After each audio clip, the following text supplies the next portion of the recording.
Hi, Mark here from the Tangent-Bound Podcast Network and host of the flagship show, the Tangent-Bound Podcast. Did you know that we over at Tangent-Bound are always looking for amazing podcasts to promote? And did you also know that we are also proud nerds and geeks of everything from movies, music, gaming, TV shows, and comic books to wrestling, MMA, soccer, and football? Whatever you can nerd or geek out about, we've got it. And if you're interested, we can help you find it. And if you're a show looking for a place to call home, we've got you covered. Side effects may include upset stomach, dizziness, tumors, shakes, and in some rare cases, death from excessive laughter. Though to be fair, it's only sometimes. Other side effects may include diarrhea, gallstones, heart palpitations, and strong desire for cookies on the dark side. Talk to your doctor and visit TangentBoundNetwork.com and see if Tangent-Bound Network is right for you.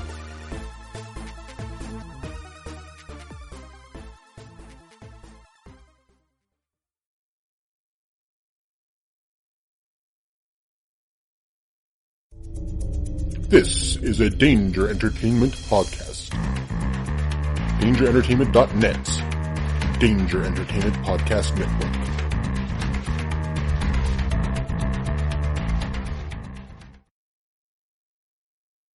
Do you ever wonder when Spider-Man goes to the bathroom if the toilet paper sticks to his fingers? You ever wonder why Superman wears his underwear outside of his pants? My name is Imran. My name is Anthony. He's the Jock! And he's the Nerd. And we're your hosts for the Jock and Nerd podcast, where we sometimes try to attempt to answer these questions. This is a full spoiler podcast, and we swear a lot. Check it out for awesome geek news, interviews, and comic book reviews. Visit jockandnerd.com. We are your superhero TV, movies, and comic book culture curators. Boom. Jockandnerd.com. Jock and Nerd! We're not doctors, therapists, trained professionals of any kind, so if you feel you do need help, please reach out and get the help you need. We have a whole list of things on our files page over on Facebook at facebook.com/crazylifepodcast, and or just search on the internet for the Suicide Prevention Hotline number, or go to NAMI.org, or whatever resource you can find. But just please reach out for help if you need it. If you feel as though you're going to harm yourself or others, definitely reach out and try not to be alone. Also, if you feel that way and you realize that you're writing a note or making plans of how you would do, like harm yourself or others, definitely reach out. That's a huge red flag. And lastly, please do not replace the idea of therapy with listening to this show. Again, if you need help, please reach out and get the help that you need, or contact us. We can try to help you find the help that you need.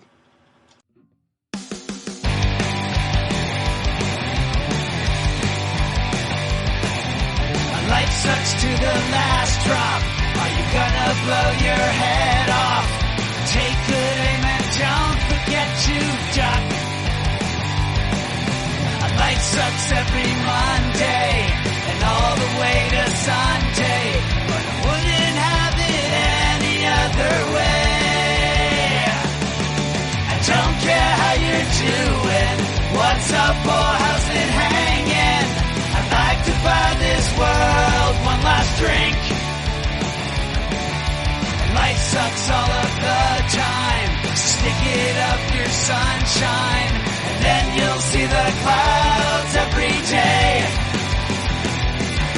And then you'll see the clouds every day. And then you'll see the clouds every day.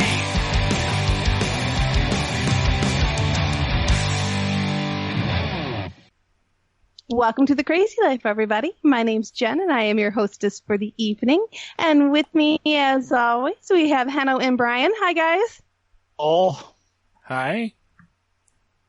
Wow. Tentative man tonight. We'll call him TG for tentative guy. Seems like he's trying to sneak into someone's DMs. It's like, hello. Or I don't want to insult you, Brian. I'm going to go with TB, tentative non-binary.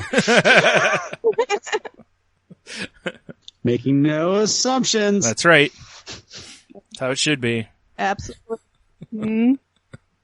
Well, how's everybody doing today? Who wants to start us off? Oh, you gotta hear this. I'm going. Well, I guess, man, Henno's raring to go. I'm going right in. I'm Dang. right because it is all about going deep here, right? All right. So I had my colonoscopy colonoscopy consultation. Nice. I love that you used going deep as your transition to a colonoscopy story. Well played. Oh, absolutely. Yeah. Yes. Yeah. You gotta, there's certain, like, I want a sense of humor in a physical therapist. Oh, yeah. You know, because they're about to put me through incredible amounts of pain. Uh-huh. I want arrogance in a surgeon, except the guy that's going to probe me. That guy's got to have a sense of humor. Yeah. And so he walked in, he's like, so, what are you here seeing a surgeon? And I think it's just mainly because I don't think people think he's actually a surgeon. They just think he's the probe guy, right? Yeah. Yeah. So he had this great line, which I'm sure he's used on everybody, but it still worked, which was, how long you lived here? Like about 12 years. He's like, almost a local. I'm like, yeah, you got to get to like 15 to be a local. He's like, yeah, I did it in a year and a half. I'm like, how'd you do it? He's like, 150 colonoscopies. Like, yep, that'd make you a local real quick. Yeah, he was killing it ColonCon with that. Yeah. Yeah, you know he uses it all the time. Yeah. You know, it's like, but it was good, you know, and he was funny, and well, it really helps appreciated because it. when you get a doctor like that, like when I went to the urologist for the first time, you know, and it's like you go in and the guys I have just crack jokes with you and they're just super down to earth and just realistic and stuff. And it's awesome because it's a weird environment, at least that first time you go in, you know, it's, you know, you're nervous and anxious and whatever. And then you go in there and they're just like, you know, busting chops and whatnot. And you're like, okay, I'm at home here. This is all right. Yeah. And the thing is I didn't really, for me, it's like no big deal. But when I mentioned it to my boss, James, who's a few years older than I am, and I said, have you done it yet? And he said, no, I keep putting it off. And then he described to me why he kept putting it off this year. And he had some serious anxiety. Yeah. And it's just like, oh yeah, for some people, this is not just an easy thing. Right. So yeah, I was like, all right. And it is helpful to have someone, you know, have some fun with it. Yeah. I really appreciate it. Because then I went back and I told James, I said, the guy's great, you know, totally comfortable. But the best was the discussion, or I'm sorry, the instructions. Mm-hmm. When I had to fast all day. Thank goodness they changed my appointment from 12:30 to 9:30.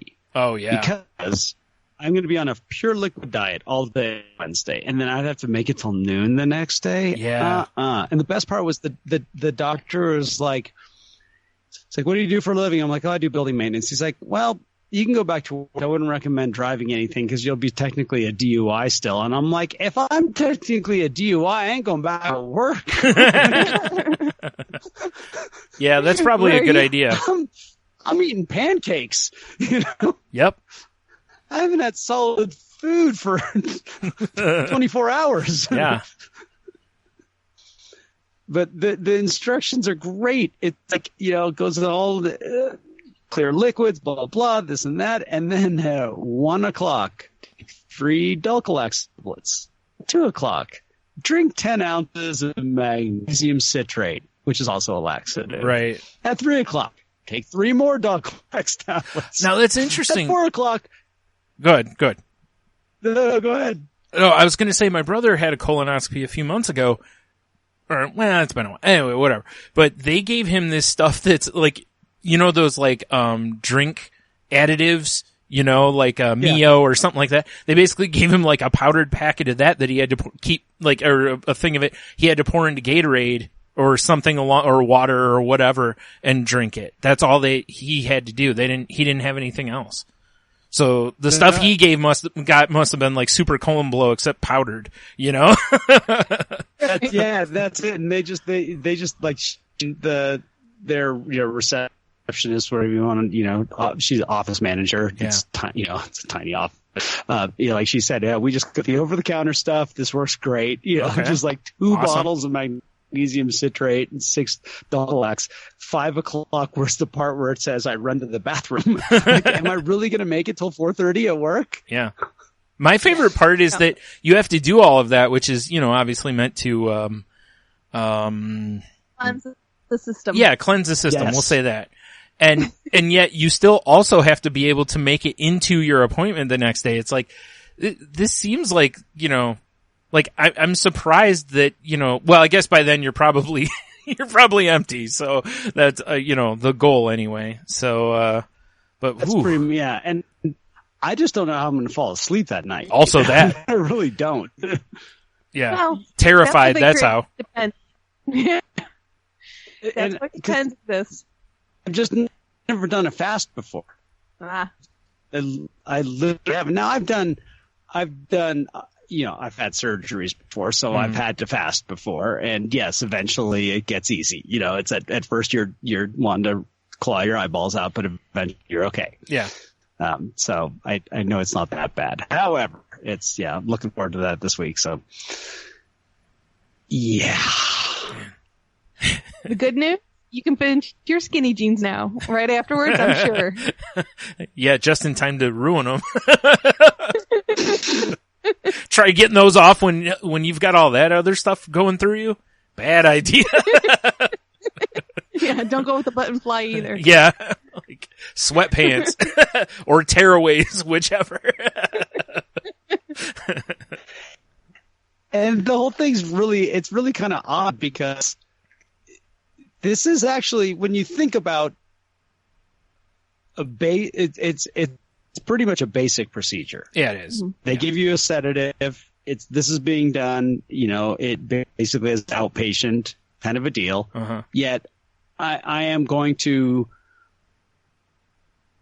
by noon on Wednesday, I'm going to be useless. I mean, I really am. Yeah. And then when I start drinking this stuff, and then the next day, it's a day and a half out of my life in a way. I'm tempted to take a half a day off on Wednesday, just because I don't know if I really want to be at work drinking massive amounts of laxatives. Seems like a good choice to take the half day. Here's the how long is your ride to and from work there, Heno? An hour. Yeah, I don't think you want. You're picking up what I'm throwing. Yeah, I don't think here. you want that car ride. I mean, unless you're just gonna not wear pants and ride your bike that day.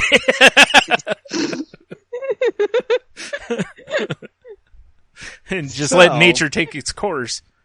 Yeah, I've been thinking about it, and yeah, I still might do it. And it's just, it's one of those things where I was like, I don't want to take off this much time away from work, but it's something that I feel is important to do. Yeah. Mm-hmm. I know a lot of it. As I talk to, it's pretty.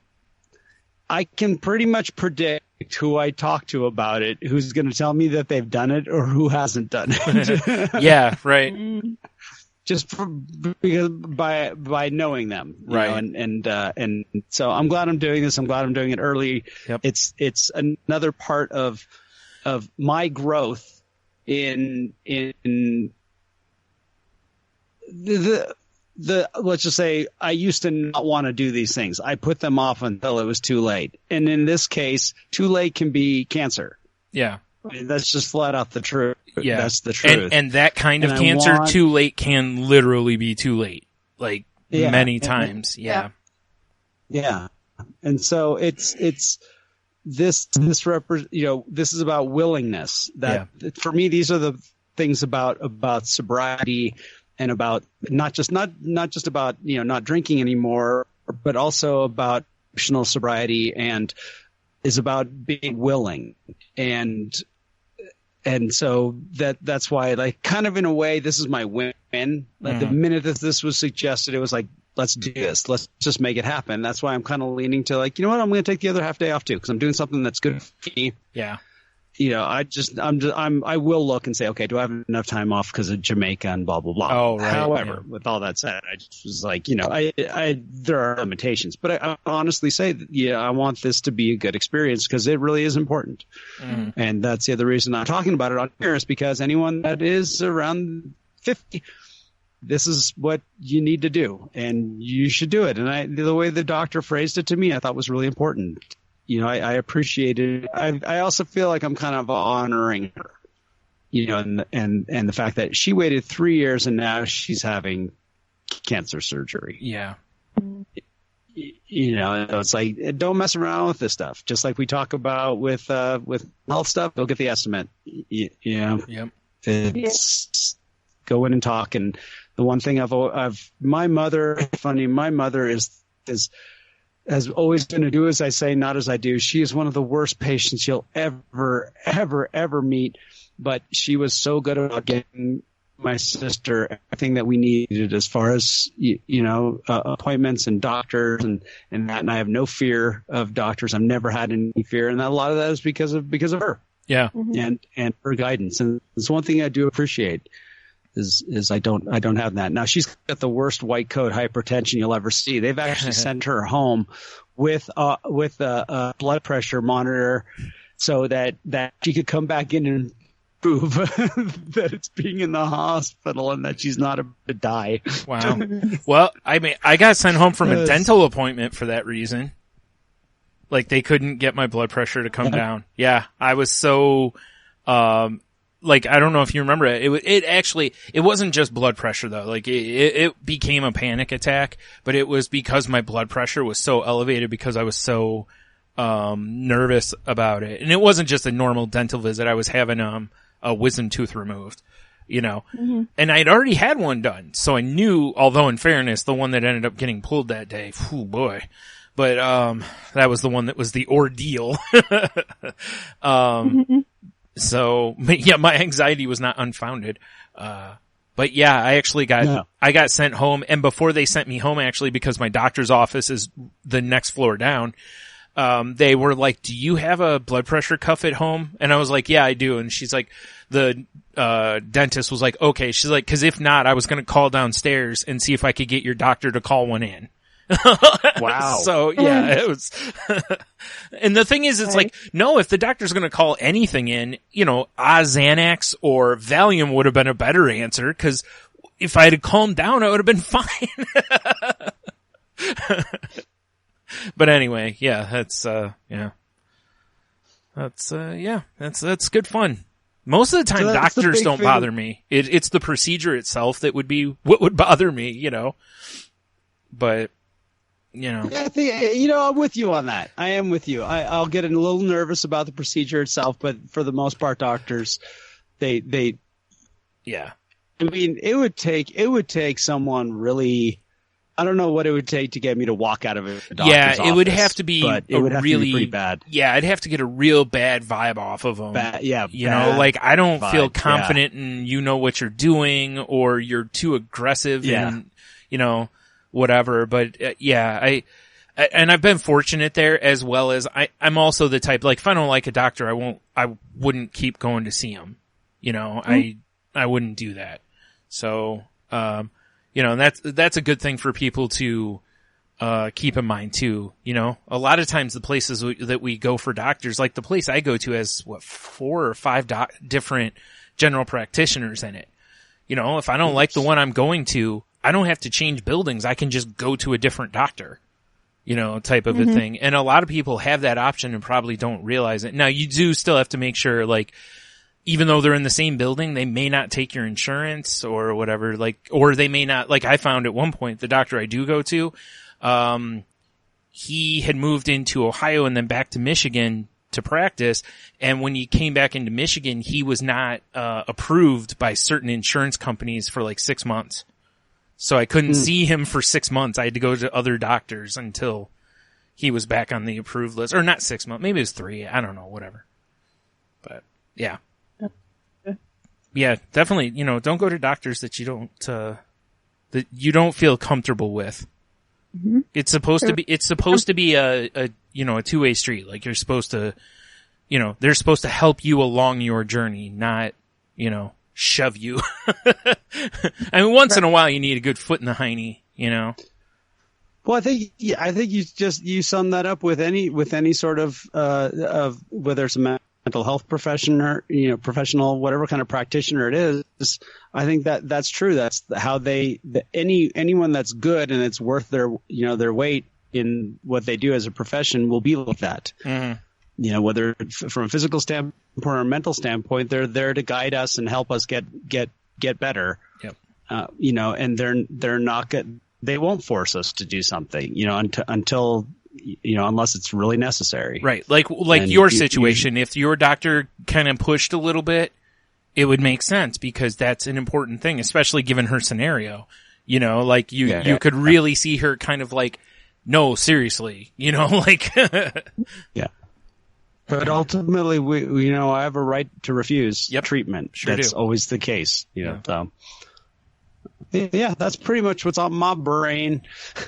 Wow. Or backside. Maybe on my brain too. Yeah.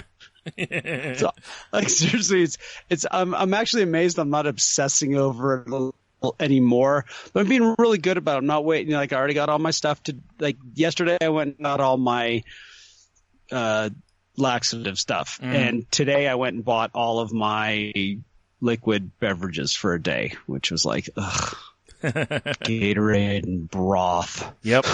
So, but I'm getting ready. Nice. Doing it. Yep. Well, good on you for doing that, because, you know, like you said, there, you know, like realistically, you know, you shouldn't necessarily, I guess, you know, feel like you should heap praise on someone for doing some, you know, preventative care, but at the same time, this is a different level of preventative care because most people do not want to do this, male or female. You know, this is one of those things that people are usually like, there's no, you know, no history in my family. I'm okay. You know, kind of a thing. You know.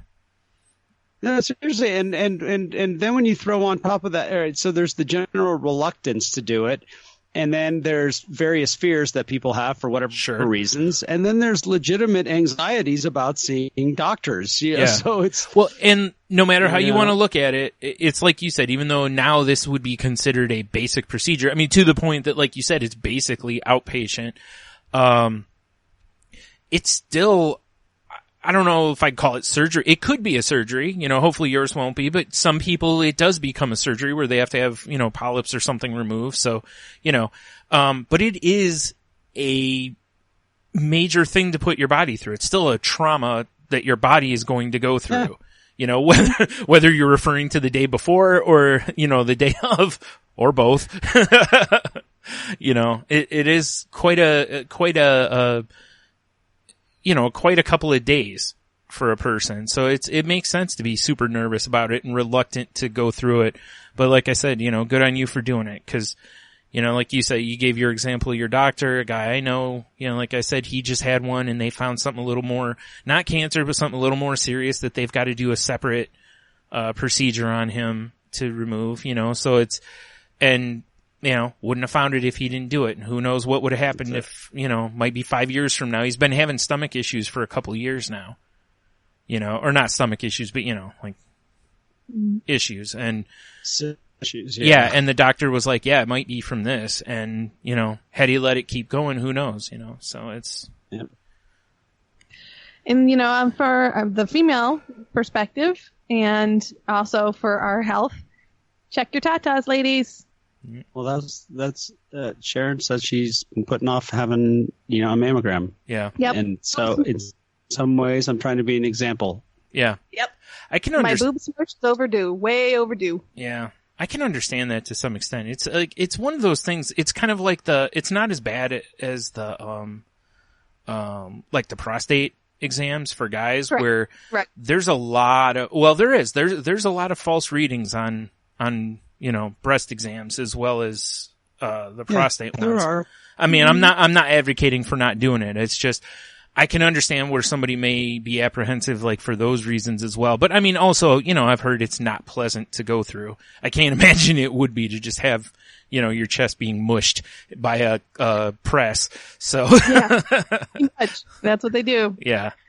Your boob on a plate and press it down. Yeah. Which makes sense. They make it flat so they can, you know, see through the tissue and everything. But yeah, there's a lot of this stuff that's, you know, nobody wants to go do. I mean, you know, people don't even want to do their yearly, just the normal physical, you know, and, you know, but it's important to have that stuff, you know, especially if you have, you know, healthcare that will pay for those kind of things. It's like, man, take advantage of it.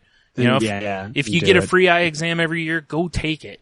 You know, they can see stuff in your eyes, you know, like onset diabetes and various other stuff that if they get really early can be no big deal. But if you wait 10 years, you know, it can be a major deal. So, You know, speaking of, I need to actually schedule my eye exam. So, there you go. Yeah, I actually forgot I was going to do it for tomorrow and I forgot. So anyway, but I will do that.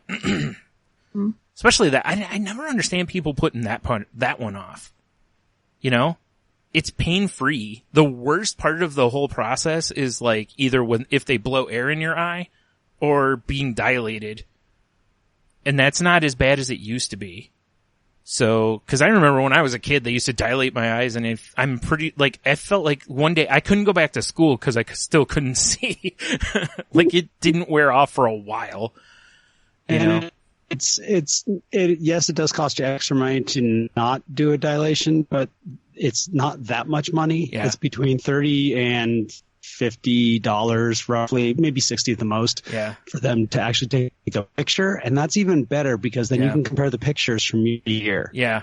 And that's why I do that. I spend the extra money. It's completely in my pocket. It's not covered by my insurance, but I think it's so worth it because they bring up the image of the year before. Yeah.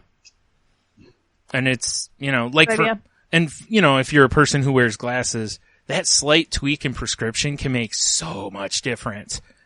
You know, it can go from things being a little blurry to that crystal clear. Like, and for me, having blurry vision means I generally will squint. And when I squint, I tend to, you know, that can be a headache trigger. So, you know, but anyway, any of this preventative stuff. And like I said, especially if you've got, you know, health insurance, you know, go to the dentist, go to the eye doctor, go to whatever it is, you know, just, you know, try to take care of as much as you can to, you know, it's like, look, we're all going to die. We know that. We are all, you know, there's high chances of this and this and this and, you know, but I just figured, you know, try to lessen as many of those numbers as you can in the process, you know, like, like, absolutely. So, anyway, boy, that was a big soapbox. Next. Check yourself. Yeah. Do you want to go? Yeah, I'll go next. Cause mine's relatively quick, I mean, cause this has been it's weird because I'm at a point that I'm helping my brother a little bit try to get a business started. And, you know, like I'm not working for him, but I'm reading articles and stuff and helping him, you know, more so.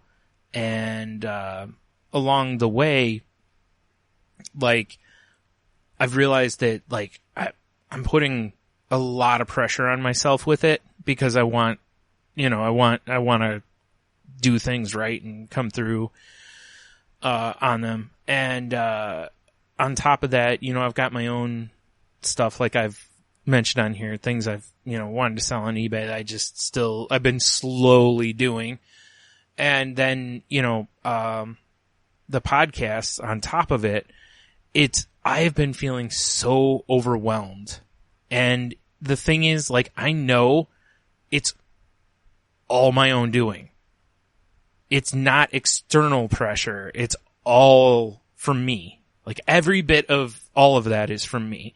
Like, I don't feel any pressure from the podcast. It's just something more, you know, like when you start going here's all the things on the plate, you know, it's just something else on the plate. But there are more things I want to do for and with the podcast that I just can't because there's just not time, you know? And I even did the sit down, wrote out, you know, my day for a couple days to kind of go, okay, is there time that I can find to, you know, do these things that I feel I don't have time for, you know? Like, how can I reprioritize type of a thing? And it's tough because, you know, you can't get in any sort of a rhythm. Like a good example is like this week, right? I need to, like I said, I got stuff I'd like to list on eBay. And, excuse me, tonight we're doing this. Tomorrow I'm going to be probably gone all day because I have to go get my testosterone shot. And while we're there, my brother usually likes to go around to stores to look for stuff. So that pretty much takes the day. You know, so when I get home, I'm done. Like, I'm tired. I don't want to do any, you know, so, and, you know, Thursday I've got some other stuff going on. And it's just one of those to where, like you look at the week and you're like, geez, it's like I'm trying to find time in here, but at the same time, there's too many things that want to happen at the same time. You know, like it wouldn't be so bad if I could go, okay, this week I'm going to finish the eBay.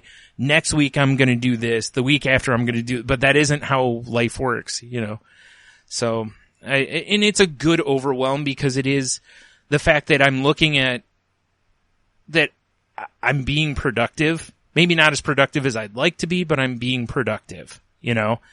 And I also have tried to kind of go easy on myself because I also know a lot of the reason for the, feeling that pressure on myself is the perfectionist in me, the control freak, you know, trying to, massage everything into place so that everything falls where I want it, you know, rather than where it just is going to fall, you know? And I took a lot out of listening to, I was telling you guys earlier about that podcast with, Rick Rubin, and I liked when him and, Questlove were talking about time frames for an album and how Rick Rubin always, you know, he's like, I always felt like, you know, it takes how long it's supposed to take. And, you know, he took that approach with like a single as well. Like, this song needs to be 11 minutes. That's how long the song needs to be good, you know, like and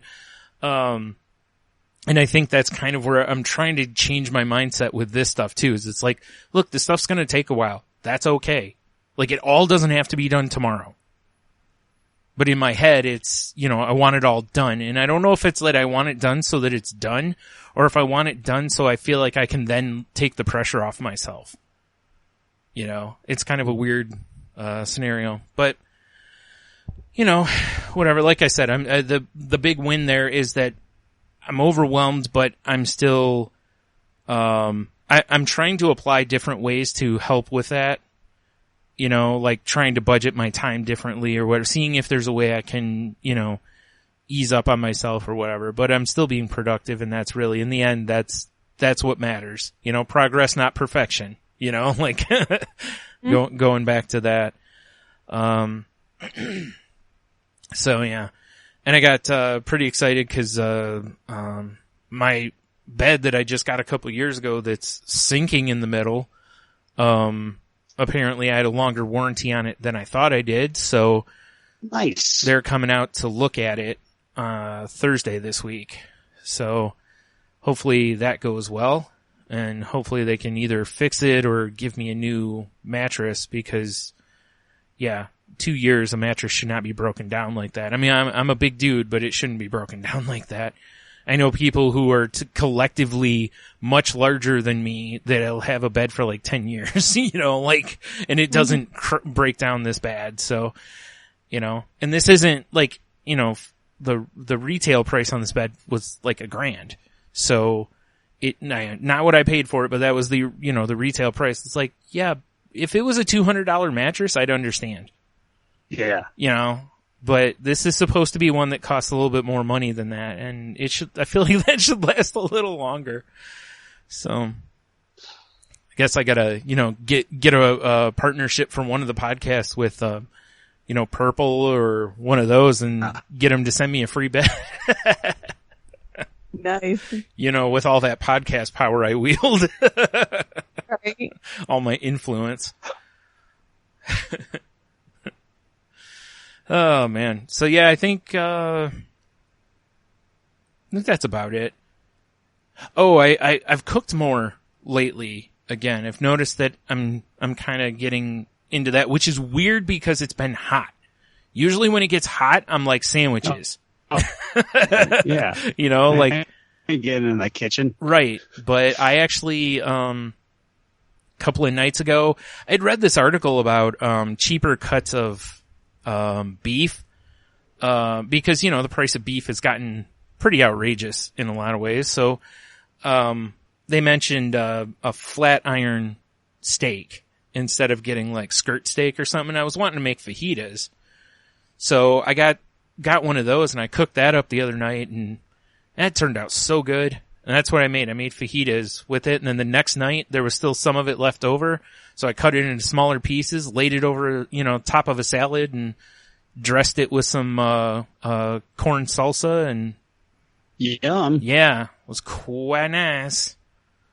So, and then, that was pretty cool. I always feel good when I start doing that stuff again. But it's usually short-lived because, life.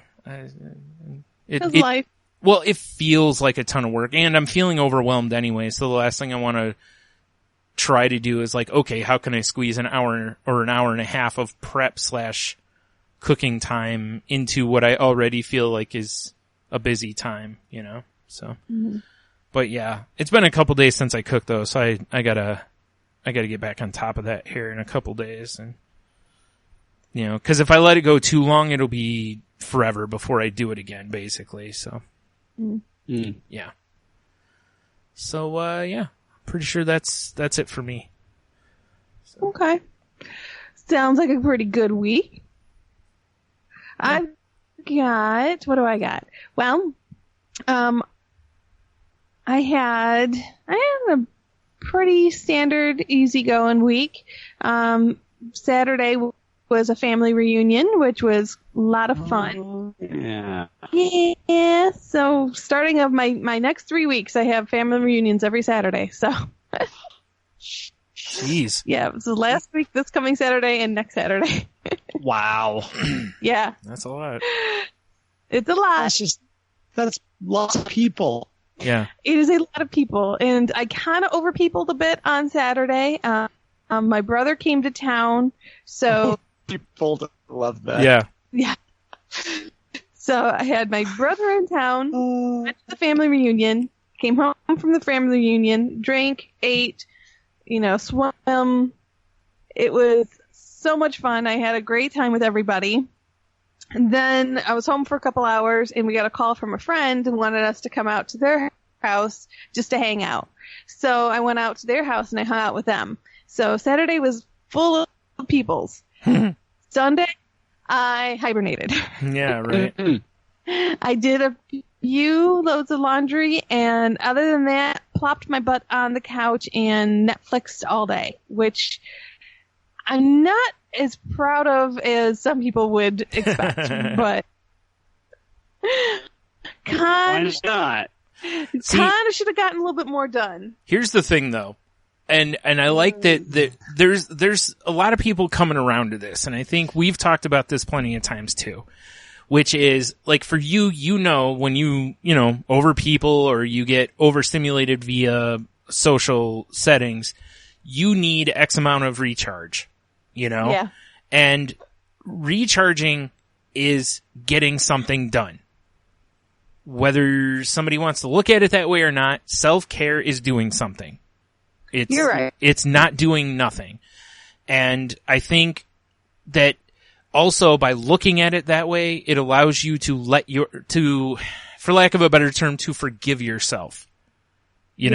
To not stress as hard over that you didn't get anything, air quote, done, because you did. What you did was recharge.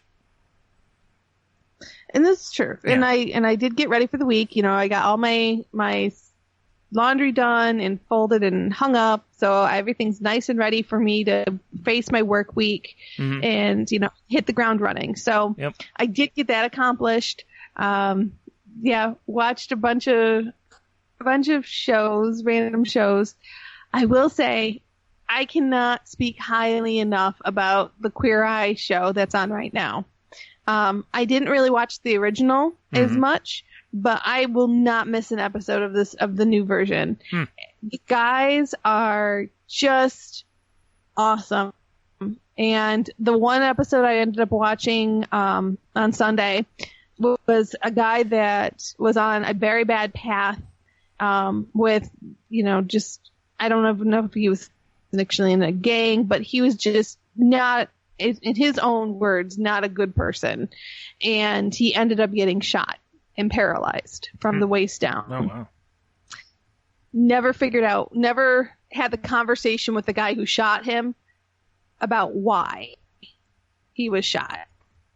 And he moved on with his life. He got, lost a ton of weight. Now he's a weightlifter. He has his own group that he created that's called Disabled But Yet Not. And, so he just moved on in his life, did all these wonderful things, but he was still holding on to this piece of his life. Right. And so the guys arranged for him to actually, because the guy who shot him went to jail for 6 years, got out of jail, and the Queer Eye guys arranged for them to meet. Wow. Yeah, and they actually had a conversation, and when they talked to each other, it was such an amazing conversation to bear witness to, because neither approached it from anger. They both approached it from a knowledge point. They wanted to understand, and they exchanged their perspectives of this evening and of what happened, and they both got clarity as to the other, why they felt the way that they felt and why they didn't understand.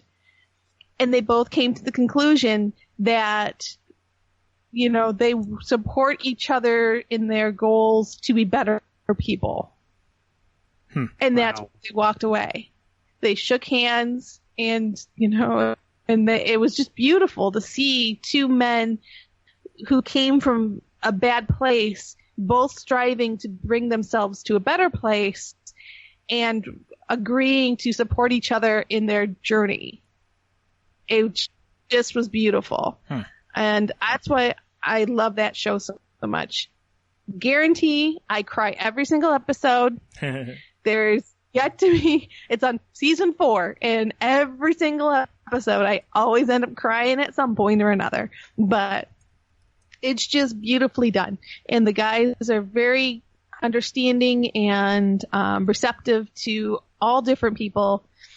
They, they are very open and willing to discuss the taboo stuff, because some people aren't used to. They're going to some small towns that aren't used to having 5 gay men come in. Yeah. And very openly gay men come and, adopt their town. But so they handle all sorts. One episode, they was a cop, and was a policeman that they were helping, and the one of the Queer Eye guys is African American, and he openly told the cop guy, he's like, I'll be honest with you, I come from a place of fearing cops. And the guy's like, I understand, and I understand why. And they actually had a very beautiful, open conversation about it on air, on video. Nice. And it was just so awesome to see. So I go on this nice little tangent. Sorry, folks. But no, it sounds amazing. Yeah, it really is. It's an amazing show. So part of my self-care was watching things that were bettering myself as well as just recharging. But it was also recharging my spirit. Let's put it that. Yeah. Restoring your faith in humanity and all that stuff. All that good jazz. And then the last thing that I have that I wanted to talk about is I've kind of mentioned on the show a few times, my husband has been actually off work due to disability. He actually went back to work tonight, which is awesome. Yeah, he works nights, and it's going to be a transition for us, of course, because I do days now. So it's going to be a bit of a transition. I notoriously have issues with my anxiety, especially at night. Dusk is a difficult time for me. When it comes time to go to sleep, I'm usually pretty good, but it's just a very high anxiety period, especially when I'm alone. So it's going to be an interesting transition for the next few weeks to kind of see how that comes up. If it comes up, maybe it won't. Tonight I'm doing the podcast, so I'm pretty, I'm pretty occupied, so that helps, keeps my brain occupied. A shout out and thank you to my friends and those that understand my situation that check on me. thank you for that. I really appreciate the little messages and just making sure that I'm good. Means a lot. Means an absolute lot to me. And one more thing. I wanted to do a shout out to my friend. I won't say his name because I don't know how public he wants it to be, but he went and got the estimate and he's starting on a new journey. So good job, dude. I am so proud of you. You're rocking it. Get out there and attack it. I know you got it in you, and good job. So, that being said, let's get this ball rolling. Brian or Hanno, I don't know which one of you guys want to start us off, because I know you guys have more of the topic than I do. Yeah. Sorry. Brian's got it. Yeah, sure I do. A tickle in his throat. You're right. He does have it. Yes, I do. Yes, you have it. All right, here we go. Man. Now we turn you over to our star. Yeah. Yeah. That's not going to be in there, right? Yeah. Yes. I'll cut that. Yeah. I'll cut that out. Editing. Yeah. The idea for this one kind of popped at me when I was listening to an episode of Hidden Brain, which I've mentioned a billion times on this show, and I can't recommend enough. It's a really interesting look into people's behaviors and stuff along that line. And this one, the episode is called Close Enough, The Lure of Living Through Others.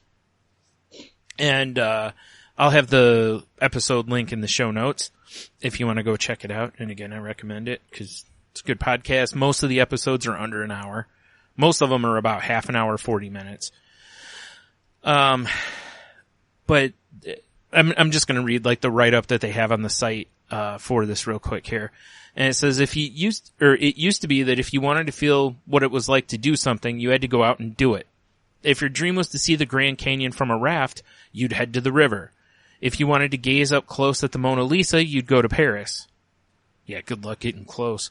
But something in our culture has changed. Now as we sit on the couch and eat takeout, we watch kitchen virtuosos whip up gourmet meals from scratch. And then we watch other people eat meals. There's a popular genre on YouTube where you just watch other people binge eat.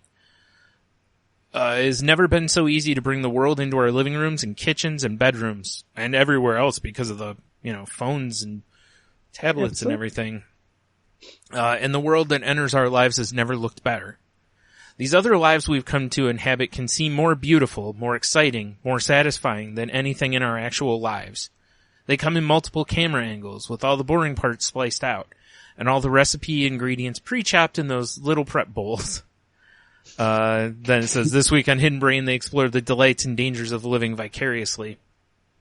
Yeah, this was a really interesting podcast to me because it discusses how on one hand, it's awesome that we live in an age where essentially anything that you want to learn how to do, like if something on your car is broken and you're like, you know what, I'm not going to pay somebody. I could probably just fix this. There's probably a YouTube video for how to do it, or a video on some site or something, or a subreddit, or, all these ways to access this knowledge now. So a lot of us will sit down and watch it, or even if it's, I want to learn to play guitar, or like me, my example is I've watched I don't know how many hours of people drawing because I want to see their technique. And I'll sit there and just watch them draw, and then I'll watch another video of them drawing, or I'll watch someone else using that technique because they do it a little differently or whatever. And the whole time, what's going on in my head is I'm processing, I'm learning, I'm grabbing the information that I can, and in my head going, oh, it would look really cool to do this. And, that's great when the next step is getting out the sketch pad and laying down some of those ideas. But what we're finding is that people aren't necessarily taking that next step more and more. That instead they're just watching more videos and, like the one guy in the episode says, you know, we hit a tipping point where basically you've learned as much as you're going to be able to learn before you attempt something. And if you don't essentially attempt it at that point, you won't. Like your percentage of, you know, that you will attempt it, it's like starts declining because you'll just keep watching more and more videos. And, you know, some things can happen, like you can then get to a point to where you're just like, phew, this is too tough. You can, you know, like I think they give an example about guitar playing where, you know, you sit and you watch, you know, a couple of videos on how to play a certain song, and people will pick up the guitar that they bought for this and they'll try it and fail because, you know, for the most part, a lot of times, people will jump past their talent or knowledge level. You know, like they won't start watching, like, here's what to do when you first pick up your guitar. They're looking at, here's how to play The Four Horsemen by Metallica, you know? And they don't know how to play guitar at all. So now they're trying to learn by playing, a song. And same with drawing, you know, like you can watch someone do a technique, but if you don't have basics, it's harder to apply it. Although they do talk in the episode about, another good example is Bob Ross. You know, people will sit and binge watch Bob Ross. And the techniques that he uses makes it look very easy to paint the way he does. And if you follow the instructions, it is actually pretty easy to do kind of what he does. But if you were going to then go, okay, this is how I learned to paint, and then now I'm going to go paint things that don't use these same techniques, you're going to find a much steeper learning curve because that's not how most painting is done. But for what he's doing, it works. So you can, if you follow along, but a lot of people won't. They'll just, they'll buy the stuff and then they'll just keep watching him because at some point you kind of get afraid to try it. Like me, you know, I've had anxiety over, the blank canvas concept for a long, long time. And it's weird because I can sit and like I said, I can watch somebody draw or I can look at stuff and an idea will pop in my head. I have notes over the years that I've taken of ideas for different art projects. But the idea of actually starting it is so terrifying to me because of the, like Jen mentioned in our pre-talk, you know, the fear of failure, that I just never start. Or the whole time I'm watching someone do something, I'm convincing myself of why I cannot do that. You know, like I'm not that good. I'm not that talented. And, you know, you always forget as an artist, guitar player, any of these examples, chef, whatever it is, neither were they at some point. You know, they had to learn. So, yeah.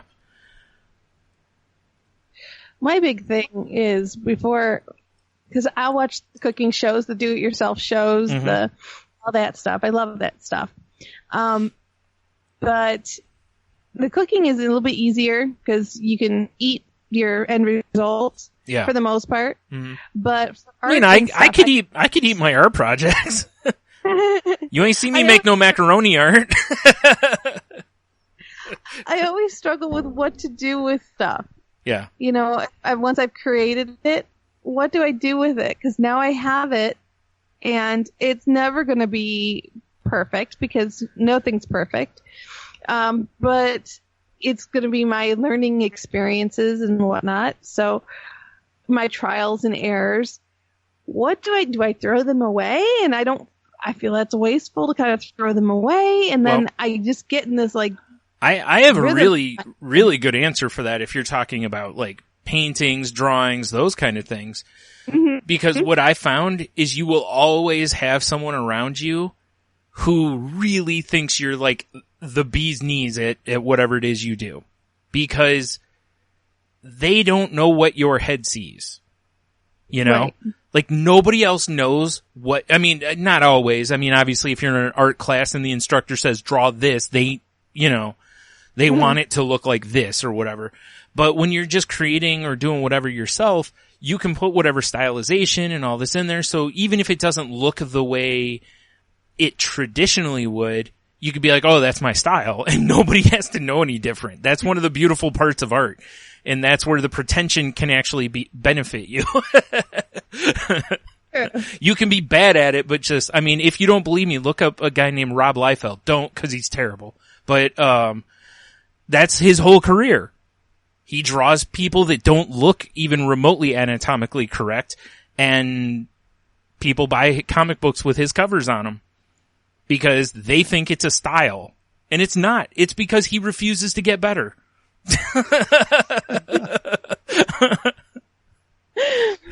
But even with the do-it-yourself, we redid our bathroom not too long ago. Yeah. And last year, and I remember doing things that I never thought I would ever do, such as hanging drywall.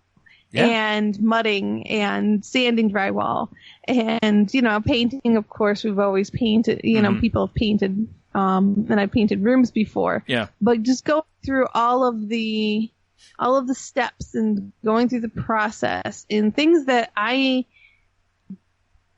normally wouldn't have done, but my husband kind of pushed me into it. Yeah. He's like, no, you can do this, and this is how. And, showing me, and he's like, you watch it on TV, you can do it in real life. Here you go. Yeah. And there is an element of truth to that. I mean, there really is. Don't get me wrong. Well, there is obviously, okay, look, just about anybody, within reason here, of course, on all of these examples, a lot of people could play guitar. They may not be great at it, but they can play a little bit. I've heard, I don't know how many different musicians talk about how they can't really play piano, but they can play piano well enough to write a song. Like to write a, not a piano song, but you know what I mean? Like they can use it for the notes and stuff. Or same with guitar. I've heard musicians talk about that, how they can't really play, but they can strum enough just to kind of get the idea out, to the rest of the band or whatever.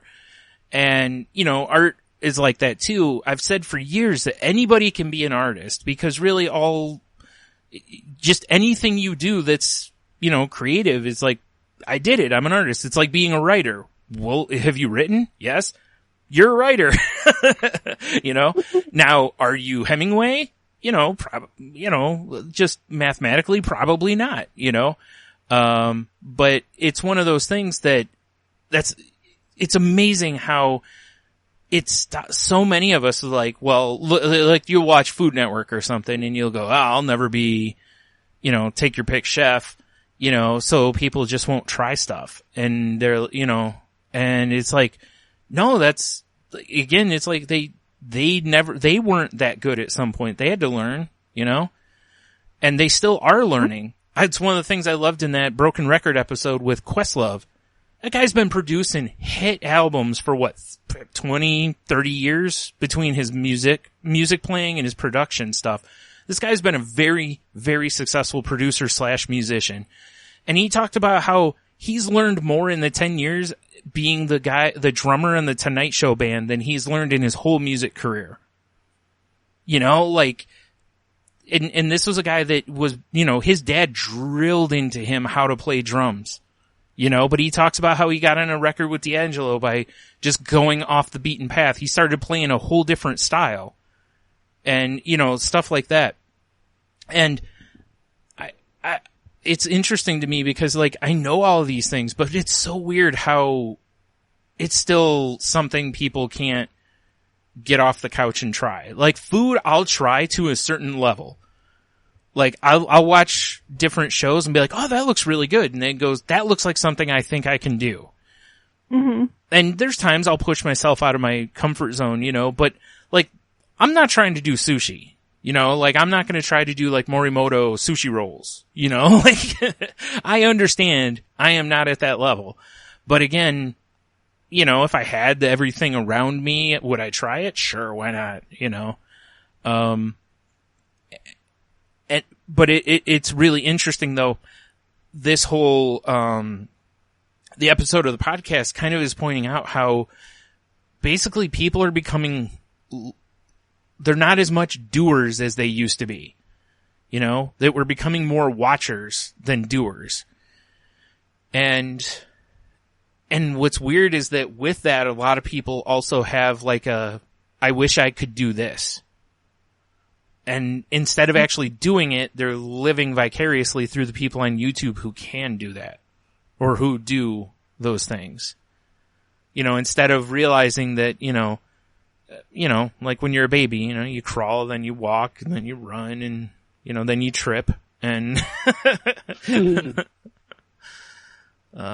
yeah. Which I found that really interesting, how people will just back off of stuff, The part that I like in the little, just that opening comment on the show description where it just talks about people, basically grabbing your dinner, sitting down in front of the television, opening up YouTube on the TV because you can now, and just watching people in their lives do other things. Yeah. Yeah, okay, even if you're not trying to learn. Yeah. I mean, but I get that, okay, so there's one thing if you're just kind of killing time, then are you getting inspiration? Yeah. Or are you watching something to enhance your existing passion?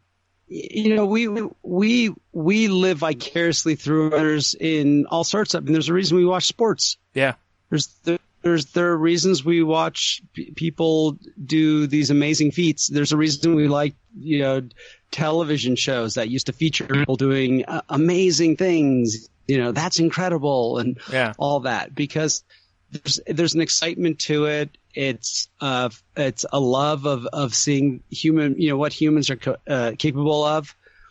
And my example with this is with regard to recovery is that, when someone walks in to the first time they want to get sober, the last thing they don't want, most people aren't walking in going, okay, I'm ready to jump into the process. What do I need to do? Yeah. Let's go. Let's get to work. No, they're scared. They're confused. They're afraid. They're looking to get the heat off of them.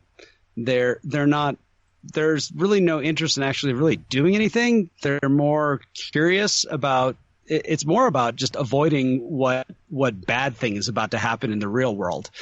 And so it's a great opportunity for them to just watch other people do things sober. Yeah. And, and that, oh, wow, look, we're all going to a movie. No one's drinking. Oh, we're all going to go play some pool. No one's drinking. We're all going to go, name whatever it is. We're going to go skiing together. Nobody's down at the lodge drinking at the end of the day. Let's just be examples of sobriety working in our lives first and inspire them. So, and in some ways, there are times where we need to live vicariously through others to inspiration. But I think there's that point of like, what's your motive?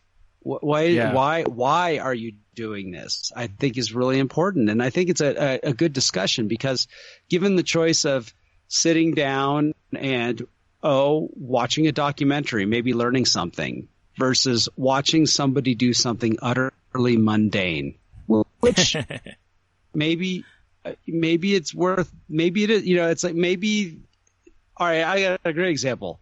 I have done the full-on YouTube rabbit hole of how to fold clothing. And you watch these people I have too. Fold up a T-shirt in like 2 seconds, right? Yep. I love that. But what did I do? I got up and I grabbed the darn T-shirt, right? It's totally mundane. I have a whole roll, a whole drawer of T-shirts that are folded in that style. So yeah, I did the same thing. Style, right? Yep. Somewhere I honestly, I cannot think of a time that I do not go on to YouTube for a purpose. Like I take it with me. Even if I do a dive down something, if I'm not going to do it, it's because it's something ridiculous and silly that I would never do. And then it's just entertainment. Yeah. Right? Yep. And I think I think this is a good topic, because I think it is worth checking the motives. Like, Jen, you talked about what you did over the weekend. I get that. I when I got done with my gig, I had a late gig, from 9 till 11 o'clock at night. We end up playing till 11:30. I mean, I'm not home until after night. I'm wired. I'm not in bed. I'm not sleeping until 1:30 or 2. The next day, I still get up relatively early. I'm not doing a whole lot, and I need to not do a whole lot. And I think there's if I end up sitting on the couch, watching people jump off of a bunch of dumb kids jumping off a building and trying to be, trying to do Jackass episodes or play wrestling or whatever it is, or launch 4x4s off of their refrigerators in their backyard where they stuck a piece of plywood to it. What am I doing? I'm actually recovering. Yeah. From the night before. Yeah. And that's my motive. My motive is to just relax. My motive is to give myself the opportunity to emotionally and mentally recover from, I was putting myself out there the night before. It is not easy. Yeah. It is, when I look at the amount of time I spend from the minute I load up my gear in my car till the moment that the gear is put in the garage, it's a full day of work, pretty much, usually. And it involves doing something where I have to project myself out to others. And so I'm very reluctant to want to do that the next day. Yeah. And I think it's an important topic. It's like, what's your motive? What, are you, I think sometimes people need inspiration. Yeah. Get themselves into the right direction. It's classic idea of someone sitting outside their window watching, kids play when they can't, but they want to. Right. And maybe at some point that's going to be an inspiration. Can you do it on a device or on your television? I don't know. I think there is something, there's a reasonable fear of people sitting around the house and literally trying to live a life through somebody else and not doing it for them, not living their own life. Well, like the example you gave with going to, like, people coming to, recovery or group or whatever, like you said, sitting back, observing, kind of getting a feel, getting inspiration, whatever. That's great because they do need to see people who are, air quote, successful at applying these things that they're trying to learn. But at some point, they need to dip their toes in the water, otherwise they're not, you're not going to recover just by sitting there. You have to start employing some of these things too. Like you were saying, like it's a little concerning when it becomes more and more people just not doing something, but just simply just sitting, and this, I wonder how much of this ends up being a generational difference too, because I feel like our generation's probably more likely to pull something up on YouTube and then go apply it, because that's essentially how we were raised, like if you don't know the definition of a word, you go look it up and then you apply it, basically, stuff like that. And now everybody's become so comfortable with these devices and whatnot. And like you said, you can sit on your couch and pull up YouTube right onto your TV and start watching, or even if it's not YouTube, it's Food Network or whatever it ends up being, and you just sit there and just start watching and you just don't stop. And, a guy in the, I can't think of his name, but, in the episode of the podcast actually points out that, like we actually as humans, you kind of hit a full mark to where if you don't go apply what is in your head already, applying more watching does not make the end result easier. Like if you want to play guitar, watching 10,000 hours of footage of someone playing guitar does not equate to playing guitar.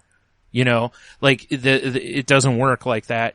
And as a result, we once you get to a certain point, you kind of, like I was saying about the recovery, you've got to dip your toes in the water to start the process. Even though you can still use the inspiration, you can still continue to watch these videos and use them to learn from, but at some point you have to start applying them. Otherwise, you're not really, I don't want to say you're not gaining, because you still can learn stuff, but, you know, you're not learning a skill. That's what it is. You're not acquiring a skill at that point. We all don't want to like Wally. You know, what was that? We don't want to end up like the Wally. And what happens in Wally with everyone sitting in the chairs? Yeah. Oh, that's totally what's going to happen. It's just a matter of time. Yeah. Right. that is the satire on it. Yep. Because it's true. You know, totally it's like, is. for me, I use these things as a tool always. I mean, I am never not applying. Yeah. If I purposely jump on to observe something, I don't necessarily have the intent. All right, you know, I can do it from the standpoint of I'm actually going to fix a car and I'm going to watch somebody do it first, and then I'm going to go out and do it, just so I can see what tools I'm going to need, what I run into, what pitfall. Yeah. I need to learn something for a song, you know, bass part or a guitar part. I can go on there. Someone can show me how to play it. I can learn it. I can play it. But there's also times where I'm just going to go watch my favorite guitar player, even though I can't do what he does. Yeah. And, you know, at the end, though, I might go and pick up part of it. Maybe he did something and I'm like, oh, I can do that. Mm-hmm. I'll go do that. Yeah. You know, but for the most part, you know, and then there's just the time where I'm just using for entertainment. And I think it's important to start looking at it. You know, what are we using our media for? You know, what, like this, you know, one thing that's changed for me this last week, 2 weeks is, and I kind of predicted this happening. I didn't want to take like a black and white viewpoint on this, where I say, you know, I'm tired of the news. I'm going to read a book instead and have no news in my life. You know, that's on the distorted thinking list. That has me more likely to fall back on it. What I did is I just kind of pulled back a little bit and I started reading some books more. Yeah. And I'm naturally finding myself, you know, and for me, news and politics are a hobby. There's something I enjoy, but not so much right now. And I just find myself naturally shifting over to reading instead. Yeah. And getting lost in some fantasy rather than watching, you know, what's going on in politics right now as a routine. And I think there's you know, my motive for that, I think is about, I'm not trying to avoid what's going on, but I feel like there might be some negativity entering into my life and how I react to things. Yeah. But I'm going to gauge that, because I also I always want to be someone I want to be informed. I want to know what's happening, that kind of thing. And so I think this is a great topic to like really look at what, you know, like I said before, it's like, what are your motives? Why are you, why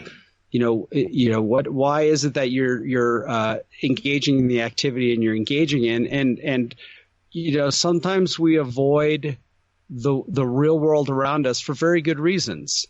Yeah. You know, there's a practical reason for it. But sometimes we're running away from something, or we're not accepting the truth. And I think that's the real fine line here. Or we're just procrastinating. Yeah. You know, sometimes just watching more and more videos. Sorry. Go ahead.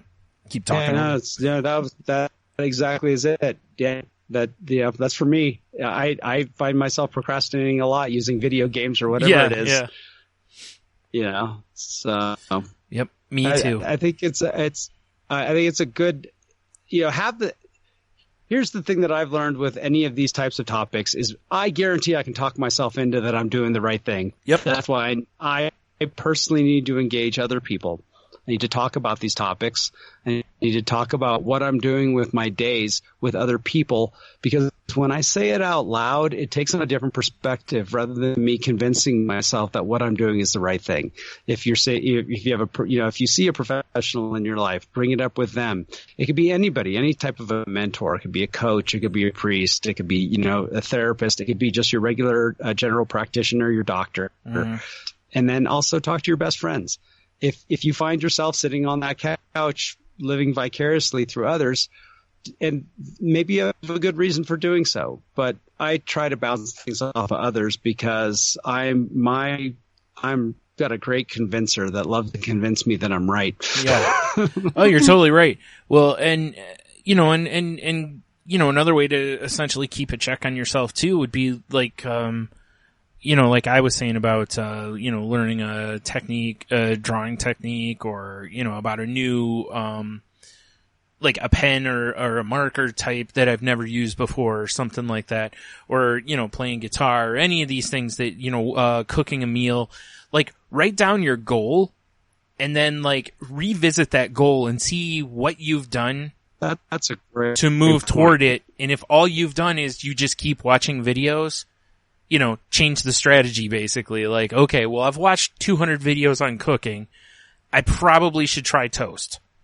Like, or whatever. But, just, and try to apply it at some point. And, because, if you don't really, you end up just running in place, and which is fine. Like you said, one of the motivators to this, and things can overlap too. You can pull up a song on YouTube and just be like, I just want to, listen to this. And maybe it's a concert footage of your favorite, whatever, guitarist band, and you're watching it and you're enjoying the song. But like you said, Henno, maybe you notice that they do something.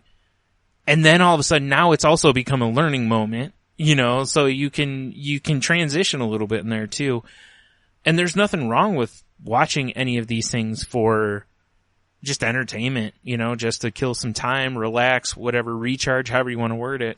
But the two biggest things I think this was kind of,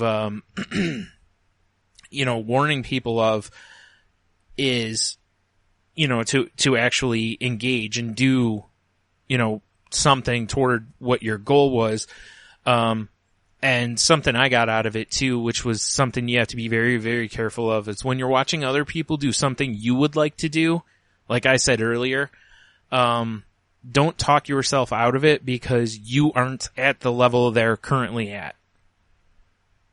Like I said, like my therapist told me the one time, when she was talking about breaking something down, is instead of going, big picture first, break it down to the smallest picture you can break it down to and start with that step and then the next step and the next step and the next step, but also, and this is a major one that's really hard to do once you're in it especially, but try to, avoid, is to, don't compare yourself to others.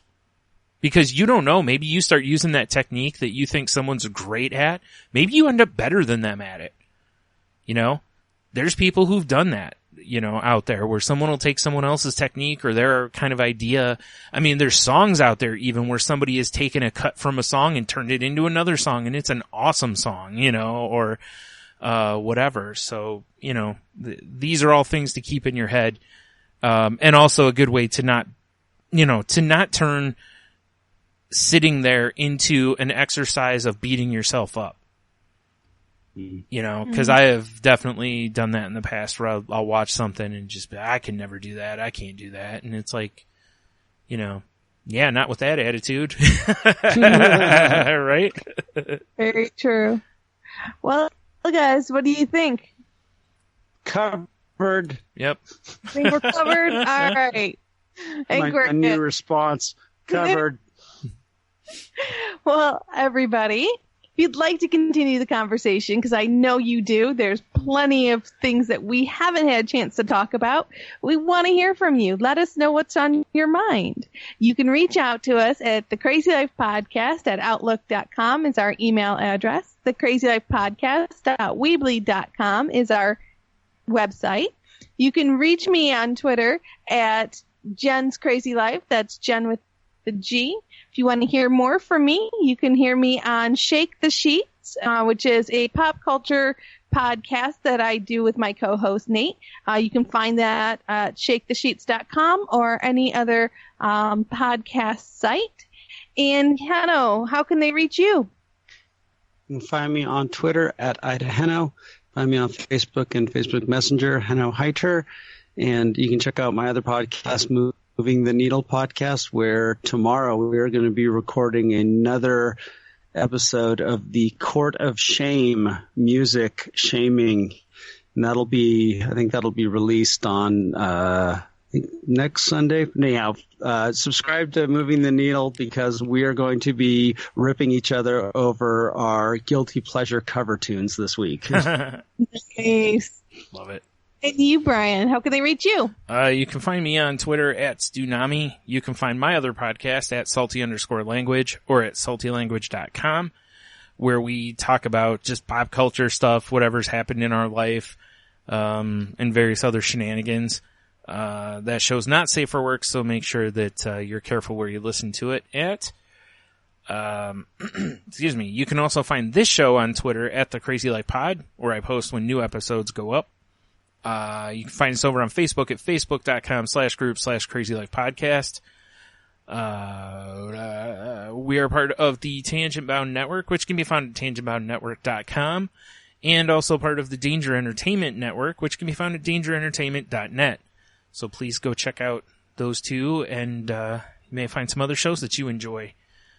And then, as always, if you need help, please reach out. Tons of people out there willing to help you. You just gotta,